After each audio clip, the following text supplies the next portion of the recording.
안녕하세요, 정은아빠입니다. 건축주님들 공부 많이 하고 계시나요? 이제 얼마 안 남았으니까 조금만 더 힘내셔서 공부해 주시기 바랍니다. 공부해서 남 주는 게 아니고 우리 재산, 내 재산을 지키고 가족을 지키는 것입니다. 그러니까 공부 열심히 하셔야 됩니다. 아셨죠?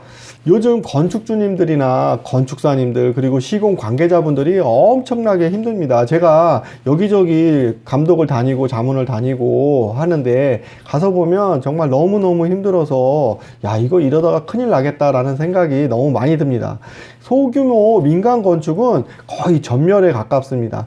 공사 중단되는 경우도 너무 많이 발생이 되고 시공사 계약 후에 착공을 못하는 경우도 너무 많고, 또 철거 후에 시공사 계약을 진행을 못하는 경우도 있고, 또 건축 허가 후에 더 이상 진행을 못하는 경우도 많아지고 있습니다. 정부에서 주택시장 안정화 대책이라고 해서 서울 전역과 경기 12개 지역, 거의 수도권 전체죠.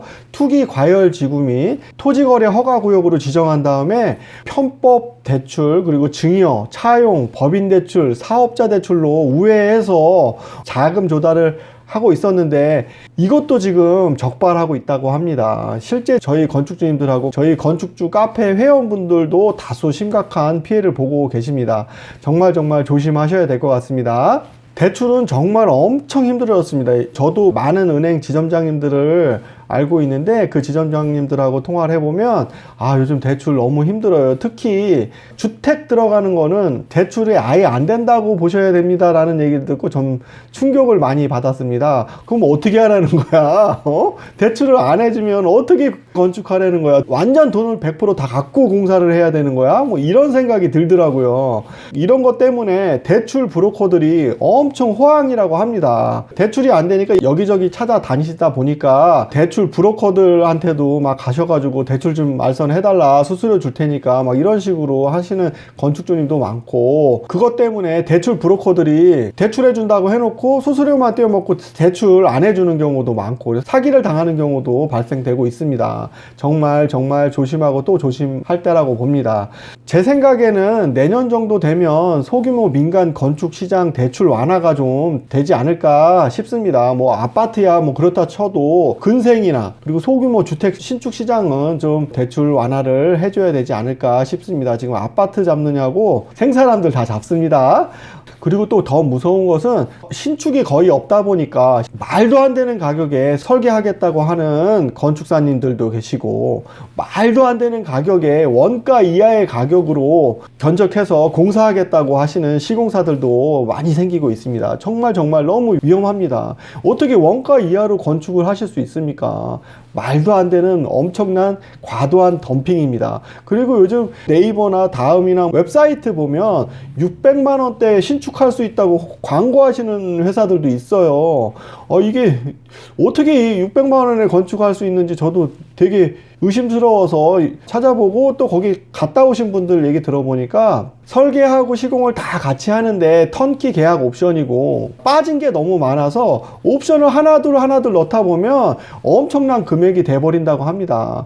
계약서 도장 찍고 어쩔 수 없이 끌려가시는 분도 많고, 계약금이 또 너무 많다 보니까 이거 뭐 이도 저도 못 하셔가지고 끝까지 끌려가시는 분도 많습니다. 그래서 경기가 안 좋다고 너무 싸다고 덥석덥석 그런데 하고 계약하셨다가는 코 껴가지고 엄청난 고생을 하시고 엄청난 피해를 보실 수 있으니까 조금만 기다리시고 조금 공부하시는 시간 가졌으면 좋겠습니다. 제가 건축 컨설팅을 하는 정은아빠이지 분쟁 해결해주는 정은아빠가 아닙니다. 분쟁에 대해서 또 저한테 자꾸 물어보시는데 저도 한계가 있고 제가 변호사가 아니기 때문에 잘못 가르쳐 드릴 수도 있습니다. 그러니까 꼭 좀 알아보시고 진짜 도움이 필요한 곳에 요청을 하시면 됩니다. 저는 그냥 자문 정도만 이런 것이다 라는 것만 보시고 너무 맹신하지 않으셨으면 좋겠습니다. 이렇게 대출도 안 되고 건축 시장도 너무 혼탁해지고 과잉 경쟁이 되고 덤핑이 되고 있으니까 이럴 때일수록 숨 고르기를 좀 하고 조금 더 공부를 해서 더욱더 준비를 하는 시간을 보내셨으면 좋겠습니다. 내년에는 꼭 소규모 건물 신축 관련 대출 규제가 좀 완화될 거라고 믿고 싶습니다. 여기저기 많이 곡소리가 나니까 정부도 가만히 놔두지는 않을 것 같습니다. 한번 기대해 보겠습니다. 오늘 영상은 저번 영상에 이어서 공사 착공 이후 15주차, 16주차 공사 중 꼭 챙겨서 확인해야 할 사항에 대해서 가르쳐 드리겠습니다. 제가 항상 강조했듯이 여러 번 반복해서 보셔야지 그때가 되면 기억이 나실 거예요. 그때를 놓치지 말고 메모 전달하시고 확인해 주세요 라고 말씀하시고, 그리고 확인해 달라고 했던 거를 확인했는지 결과를 물어보셔야 합니다. 아셨죠? 그게 핵심입니다. 외우라는 얘기가 아니고 기억하셨다가 그때의 메모를 전달하면 되는 겁니다. 아셨죠? 그럼 공사 착공 이후 15주차, 16주차 시작하겠습니다.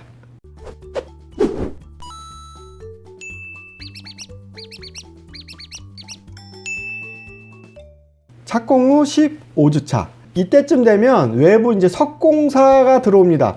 자재들이 먼저 들어오겠죠. 외부 석재나 외부 마감공사 자재들이 들어오는데 자재 스펙 확인하시고 자재 두께 확인하시고, 특히 석재 같은 경우에는 자재의 두께가 보통 30mm를 써야 되는데 뭐 20mm 들어오는 경우가 있고 23mm 들어오고 막 그렇습니다. 옛날에 회수권 자르는 거 아시죠? 회수권을 자르듯이 10장이 11장이 되게 하는 그런 마법을 부리는 중국 분들도 계셔서 두께를 한번 확인하시고, 너무 얇으면 깨집니다. 그래서 보통 30mm 시키면 27mm에서 33mm 요 사이로 들어옵니다. 근데 너무 25mm 가깝게 들어오면 눈탱이 맞으신 거죠. 그래서 자재 두께 확인하시고 30mm가 맞는지, 3mm 왔다 갔다 하는 거는 좀 봐주시고요. 그리고 외벽에 석재를 고정하는 철물이 스텐인지 확인하시고, 스텐이 아니라면 이게 녹슨 방지 아연 도금이 돼 있는 철물인지 이걸 확인하셔야 됩니다. 그리고 석재를 갖고 오다 보면 운반 중에 모서리 부분이 깨지는 경우가 많습니다. 그럼 모서리가 깨지면 이걸 어떻게 보수할 수가 없으니까 그냥 실리콘으로 땜빵하고 마는데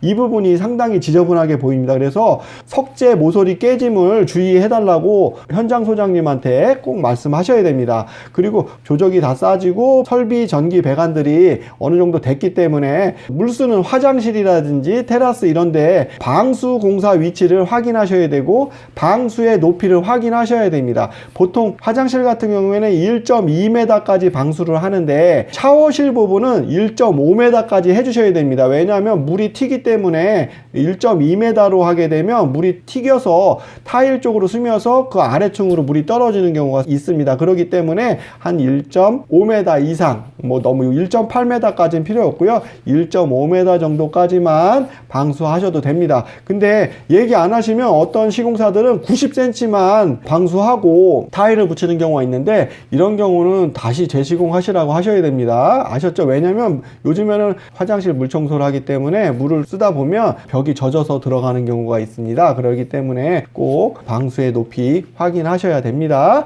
그리고 목문틀을 설치했을 거예요. 그리고 현관 문틀도 설치하고, 그러면 거기에 문틀을 보양을 해야 됩니다. 보양을 안 해놓으면 작업자들이 자재 들고 왔다 갔다 하면서 치면은 그 모서리 부분이 깨지거나 찍힙니다. 그러면 이거 보수할 수가 없어요. 그래서 목문틀을 설치하거나 현관 문틀을 설치했으면 그거를 보양하는 보양제를 꼭 덮어달라고 얘기를 하셔야 됩니다. 안 그러면 이거 나중에 재시공할 수가 없어요. 그렇기 때문에 설치한 다음에 보양을 꼭 잘 해줘야 됩니다. 안 그러면 진짜 찍히거나 기스나고 뭐 이렇게 돼서 새 건물에 들어가는 게 아니라 헝 건물에 들어가는 상황이 벌어질 수 있어요. 그렇기 때문에 꼭 목문틀이나 현관문틀, 철문틀 이런 것들은 문틀 보양, 특히 바닥 부분 보양을 확실하게 해주고 적어도 한 높이 한 1.2m 정도까지는 보양을 해달라고 하시면 됩니다. 보통 90cm 정도 되는 보양제가 나옵니다. 그것만 붙여도 파손을 예방하실 수 있습니다.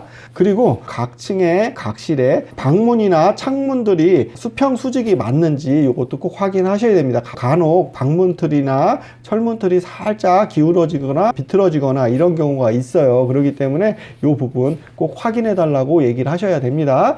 그리고 화장실 방수나 뭐 다른 뭐 발코니나 테라스 이런데 물 쓰는 곳에 방수를 하게 되면 코너 보강 방수를 해주셔야 돼요. 코너 부분을 방수를 안 하게 되면 그 부분이 수축 팽창에 의해서 크랙이 갑니다. 그러면은 거기다 타일 그대로 붙이게 되면 그쪽으로 물이 새겠죠. 그래서 항상 고마 노마스 방수나 아스팔트 방수 아니면 비노 우레탄 방수로 코너 부분은 꼭 방수를 보강을 해줍니다. 모서리 부분도 방수를 꼭 보강 방수를 해주셔야 됩니다. 그래야지 누수가 안 됩니다. 그리고 방수가 완료가 됐으면 꼭 물을 채워서 물이 새는지 안 새는지를 꼭 확인해 달라고 해야 됩니다. 이걸 담수 시험이라고 하는데 물을 채워서 물이 하부층으로 젖어 들어가는지 물이 떨어지는지 확인하는 거예요. 그래서 이 부분을 꼭 담수 시험을 통해서 확인해 달라고 하셔야 됩니다. 그 이후에 타일 시공을 하셔야 됩니다. 아셨죠? 그리고 화장실에는 세면대 부분하고 그리고 변기 부분에 젠다이라고 턱이 있어야 됩니다. 그래야지 거기다가 푸도 올려놓고 바디워시도 올려놓고 뭐 린스도 올려놓고 그리고 각종 뭐 빗이라든지 이런 기구들 드라이 이런 것들을 올려놓을 수 있는 선반이 필요합니다. 그래서 그 선반을 하기 위해서는 젠다이라는 거를 만들어야 되는데 요거를 조적 쌓기를 했는지 확인하셔야 됩니다. 간혹 이거를 안 하고 그냥 하시는 분이 있어요. 그래서 그런 경우에는 너무 화장실이 너무 옛날 구형이죠. 그래서 꼭 젠다이를 꼭 설치해 달라고 하셔야 되고 세면기는 꼭 벽 부착형으로 하셔야 됩니다. 스탠드형이 아니고 벽 부착형으로 하셔야지 화장실이 깨끗합니다. 밑에 하부가 깨끗하게 되니까 꼭 벽 부착형으로 해달라고 하시고 젠다이 해가지고 선반 꼭 만들어 달라고 하셔야 됩니다. 그리고 또 중요한 게 화장실 변기가 화장실 도어에 걸리는지를 꼭 확인해 달라고 하셔야 됩니다. 제가 이 감독을 하다 보면 항상 그걸 확인해 달라고 하는데 꼭 나중에 변기 시공을 하고 나면 문이 걸려서 문이 다 안 열려요. 변기에 걸려서. 그러면 이게 너무 황당하죠. 이런 일이 너무 비일비재합니다. 이렇게 되면 변기를 뜯거나 문짝을 뜯어야 되는데 문짝을 뜯으면 비용이 너무 많이 들어가니까 변기를 뜯고 다시 하는데 이 변기를 뜯고 다시 옮기면서 밑에 배관하고 라인이 안 맞기 때문에 약간 그냥 걸쳐만 놓는 경우가 있습니다. 그냥 눈 가리고 아웅식으로. 그러면 냄새가 너무 많이 올라옵니다. 그렇기 때문에 꼭 변기하고 화장실 도어하고 문이 걸리는지 안 걸리는지 꼭 확인해서 미리미리 배관 조정하거나 문짝을 조정하거나 아니면 변기 위치를 조정을 해야 된다고 얘기를 하셔야 된다. 이거 아주 중요하니까 꼭 확인하셔야 돼요. 변기하고 화장실 도어하고 문이 걸리는지 안 걸리는지를 꼭 확인해 달라고 요청을 하셔야 됩니다. 아셨죠?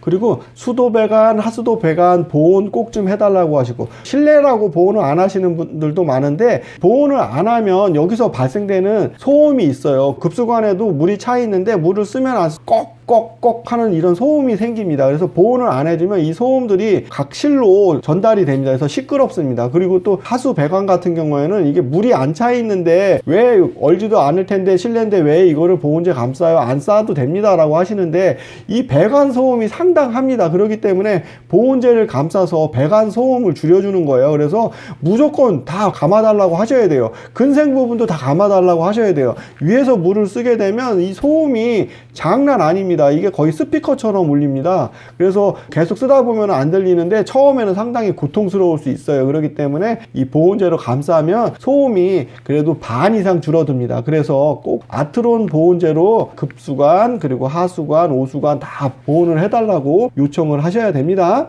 그리고 급수관이 완료가 됐으면 꼭 수압 테스트를 해서 이 물이 새는 곳이 있는지 확인해 달라고 하셔야 돼요. 이걸 마감재를 다 덮어버려 버리면 이게 물이 어디서 새는지 찾을 길이 없습니다. 급수관은 다 매입이 되기 때문에 그러면 일이 커지겠죠. 그렇기 때문에 꼭 배관이 완료가 되면 수압을 걸어서 수압이 떨어지면은 물이 새고 있다는 거죠. 그렇기 때문에 꼭 수압 테스트를 해서 물 새는 곳을 찾아가지고 보완한 다음에 수압이 문제가 없을 때 마감 공사를 진행할 수 있도록 꼭 그렇게 지시를 하셔야 됩니다. 제가 봤을 때는 수압 검사하면 한두 군데가 터집니다. 오후에 수압 꺼놓고 그 다음날 와보면 압이 많이 떨어져 있습니다. 그러면 어딘가 이 연결 부속에서 터져 있거나 아니면 배관이 한쪽이 깨져 있거나 문제가 있겠죠. 어디가 제대로 이게 꽉 조여지지 않아 가지고 물이 새는 경우가 있습니다. 그렇기 때문에 마감 공사하기 전에 들어오기 전에 배관 수압 테스트는 꼭 하셔야 됩니다.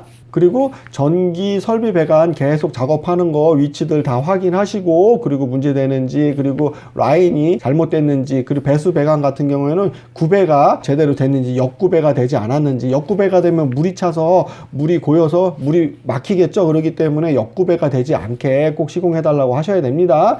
그리고 창호가 이제 설치가 될 거예요. 창호가 한두 개 설치가 되면 창호 주위에 사춤을 철저히 하셔야 됩니다. 창호 주위는 일단은 단열에 크게 신경을 써야 되기 때문에 단열재로 사춤을 하고 그 다음에 미장으로, 시멘트 미장으로 밀봉을 하는 거예요. 간혹 그냥 미장으로만 상호 사춤을 하게 되면 그 부분으로 결로가 찰 수 있어요. 그렇기 때문에 꼭 단열 사춤을 하고 그 다음에 미장으로 밀봉을 하는 겁니다. 그리고 현관문은 철제이기 때문에 단열 도어인지 꼭 확인하셔야 됩니다. 안 그러면 결로가 겨울에 많이 생기겠죠. 그래서 이거 확인하고, 여기까지가 한 착공 15주차 정도가 됩니다. 그리고 본격적으로 일들이 많아지죠. 마감 때는 작업자들이 엄청 많이 들락날락 합니다. 그러면 저 정신이 하나도 없어요. 그래서 조금만 실수하거나 조금만 놓치게 되면 하자와 직결이 되기 때문에 정신 바짝 차리셔야 됩니다.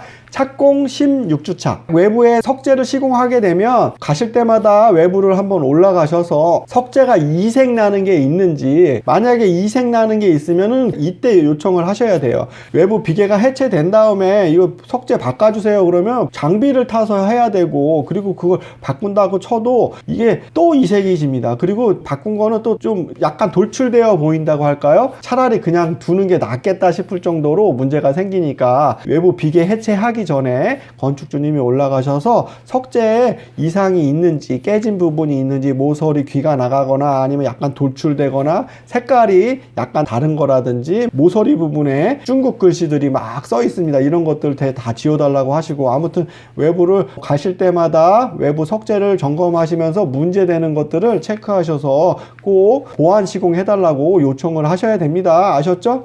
예, 이거 안 그러면 나중에 건물이 약간 얼룩덜룩해지고 그리고 약간 이상하게 보일 수 있으니까 이때 16주차 정도 되면 가실 때마다 가셔가지고 외부 비계 올라다니시면서 석재 부분, 외부 마감재 부분 이색이 있는지 아니면은 잘못 시공된 것이 있는지 꼭 확인하셔야 됩니다. 그리고 내부 방수 작업을 한 곳이 있을 거예요. 그러면 방수 작업한 부분은 꼭 출입 통제를 하셔야 돼요. 방수해 놨는데 거기에 막 작업자들이 들어가 가지고 등단다 뭐 한다 막 해가지고 밟고 막 그러면서 방수층이 손상되는 경우가 상당히 많습니다. 특히 전기 설비 업체들이 방수해 놨는데 거기 위에 사다리 타고 올라간다고 오르락내리락 거리고 또 이렇게 철제 공구들이 바닥에 떨어져 가지고 방수층이 깨지는 경우가 상당히 빈번합니다. 그렇기 때문에 부득이하게 작업을 하려고 하면 바닥에 보온재라든지 보양지들을 깔아 가지고 그런 다음에 작업을 해달라고 하셔야 됩니다. 안 그러면 정말 하자가 많이 발생이 됩니다. 저도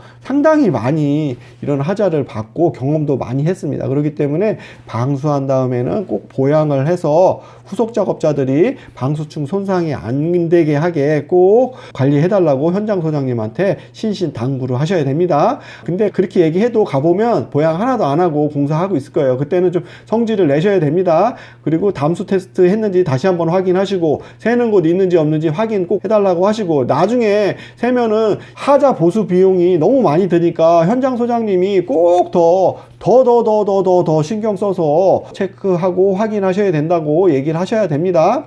그리고 이제 내부 미장 공사라든지 이제 뭐 석고보드 공사 이런 공사를 하게 되면 코너 부분이 생깁니다. 타일도 코너 부분이 생기고, 코너 부분에는 무조건 코너 비드를 설치해 달라고 하셔야 됩니다. 코너 비드를 설치 안 하면은 툭 치면 그냥 탁 깨집니다. 탁 깨지면 그걸 보수할 수가 없어요. 미장이든 타일이든 엄청 힘듭니다. 코너 부분 보강은. 그렇기 때문에 코너 비드는 꼭 스텐 재질의 코너 비드로 꼭 마감을 해달라고 요청을 하셔야 돼요. 그리고 석고보드 같은 경우에는 어차피 도배할 거니까 플라스틱으로 된 코너 비드가 있는데 그걸로 하시면 됩니다. 타일 부분은 텐, 그리고 미장 부분은 아연도 코너 비드가 있습니다. 기성품이 나옵니다. 그걸로 하고, 그리고 석고보드 코너 부분은 플라스틱으로 해달라고 하시면 됩니다. 그리고 전기 설비 배관 빨리 진행을 해달라고, 얘네들이 늦으면 후속 공정들이 다 늦기 때문에 전기 설비 배관 배선들 빨리 좀 해달라고 계속 독촉을 하셔야 됩니다. 그리고 외부 창호 오픈구라든지 그리고 창호 실측을 확인해야 됩니다. 그래서 발주하기 전에 도면 치수하고 현황 창호 오픈구 크기하고 꼭 확인해서 창문의 크기가 다른 경우에는 꼭 건축주 승인을 받아달라고 하셔야 됩니다. 작업을 하다 보면 건물이 기울거나 뭐 잘못 오픈하거나 작게 오픈하거나 막 하는 경우가 있어가지고 창문의 크기가 다른 경우가 거의 100% 생깁니다. 그럼 얘기를 해줘야 되는데 얘기도 안 하고 그냥 막 시공을 합니다. 저는 분명히 돈을 1200개 1200짜리 창문을 비용을 줬는데 나중에 재보니까 1100에 1100밖에 안 나와요. 10cm 어디 갔어요? 예? 이건 건축주님 손해잖아요. 근데 시공사는 이게 다 이렇게 하다 보면 이 정도 줍니다, 이 정도는 봐주셔야 됩니다 하는데 이게 말이 되는 소리예요? 말이 안 되지. 아니 이거를 1200에 1200으로 계약됐으면 1200에 1200으로 시공을 해줘야지. 1200짜리를 1100짜리로 그것도 이미 시공을 해버리면 어떡합니까? 이거 다시 철거하고 1200짜리로 바꿔주세요, 이렇게 라고 얘기를 하셔야 됩니다. 근데 시공사들은 그렇게 하면 너무 일이 많으니까 그냥 좀 봐주시면 안 돼요. 어차피 창문을 1200에서 1100으로 줄여도 10cm 줄은 것만큼 외장재가 늘어나기 때문에 어차피 큰 증감은 없다, 창문이 작은 게 오히려 단열하고 소음엔 좋다, 이런 식으로 변명을 늘어놓습니다. 절대 이런 데 속지 마시고 당초 디자인대로 당초 도면대로 1200에 1200을 확보해 달라고 강력히 얘기를 하시고, 그리고 안 되는 것들은 다 철거하고 재시공해 달라고 강력히 얘기를 하셔야 됩니다. 거실의 창문도 뭐 2000에 2000인데 뭐 2000에 1800으로 하는 경우도 많고, 당초 계약상하고 창문의 치수가 상당히 틀려집니다. 이거는 미리 체크해서 만약에 이게 치수가 틀린 경우에는 미리 승인을 받은 다음에 시공을 하라고 하셔야 됩니다. 설치해 놓고 이거 창문이 이게 죄송합니다, 이게 하다 보니까 창문이 줄어들었네요, 이렇게 얘기하시는 시공사들이 많으니까 건축주님 이거 제 얘기 명심하시고 꼭 창문의 크기 확인해서 창문의 크기가 줄어들거나 늘어나는 경우에는 꼭 건축주 승인을 받으라고 얘기를 하셔야 됩니다. 아셨죠? 이거 거의 100%니까 이거 건축주님 꼭 확인하셔야 됩니다. 아셨죠? 그리고 이때쯤 되면 바닥 마감을 해야 되니까 바닥 마감성 먹줄을 놔서 작업자들 실수 없도록 먹줄을 잘 놔서 바닥이 수평하게 시공이 될 수 있도록 먹줄을 다 띄워달라고 얘기를 하셔야 됩니다. 그리고 먹줄을 띄면서 그 부분에 뭐 이렇게 표시를 좀 남겨놔서 몰탈 작업을 했을 때 그 이상 넘어가지 않게 수평을 반듯하게 잡을 수 있도록 먹줄 체크를 꼭 해달라고 하셔야 됩니다. 바닥 마감선입니다. 바닥 마감선을 정확하게 먹줄 땡겨서 작업을 해달라고 요청을 하셔야 됩니다. 천정이 어차피 천정 작업자들이 레이저로 쏴서 그 선에 맞춰서 하는데, 바닥은 몰탈 같은 거 막 하다 보니까 바닥 선들을 확인을 못해요. 그러다 보니까 저쪽은 높고 이쪽은 낮고 막 그래서 바닥이 울퉁불퉁하게 시공이 되는 경우가 상당히 빈번합니다. 그렇기 때문에 바닥 수평을 정확히 잘 잡아야 되니까 꼭 각실마다 먹줄을 때리고 그 높이를 중간중간에 표기해서 바닥이 울퉁불퉁 시공되지 않도록 대비해 달라고 요청을 하셔야 됩니다. 그리고 방수 부분이 마르면서 수축 팽창으로 크랙이 가거나 작업자들이 손상을 가게 한 경우도 있으니까 꼭 방수 부분 마감하기 전에 꼭 누수 부분이라든지 크랙 부분이 있는지, 방수 부분이 손상이 간 부분이 있는지 확인해서 보완한 다음에 마감 작업 들어가 달라고 얘기를 하셔야 되고요. 그리고 이때쯤 되면 현장이 금방 난장판이 됐을 거예요. 그래서 현장 소장님한테 이게 너무 지저분하고 그러면 마감이 깨끗해지지 않고 그리고 오시공이 될 수 있으니까 청소를 깨끗하게 해서 현장이 항상 깨끗하게 유지를 하게 해달라. 그리고 마감 업체들이 오면 본인들이 지저분하게 해놓고 갔으면 본인들이 청소하고 쓰레기 갖고 나가라고 지시해라.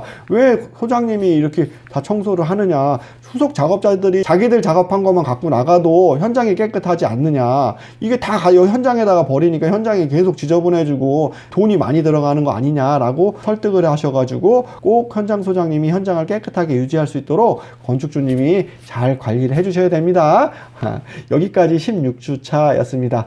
오늘 영상은 착공 15주차 그리고 16주차 가르쳐 드렸습니다. 아주 중요한 사항들이니까 잘 메모하셨다가 현장 소장님한테 꼭 확인해 달라고 요청을 하셔야 됩니다. 다음 주에는 17주차 18주차 가르쳐 드리도록 하겠습니다. 다음 영상 때 뵙겠습니다. 그리고 구독, 좋아요, 구독 1만 명 갑시다. 좀 도와주세요. 화이팅! 안녕!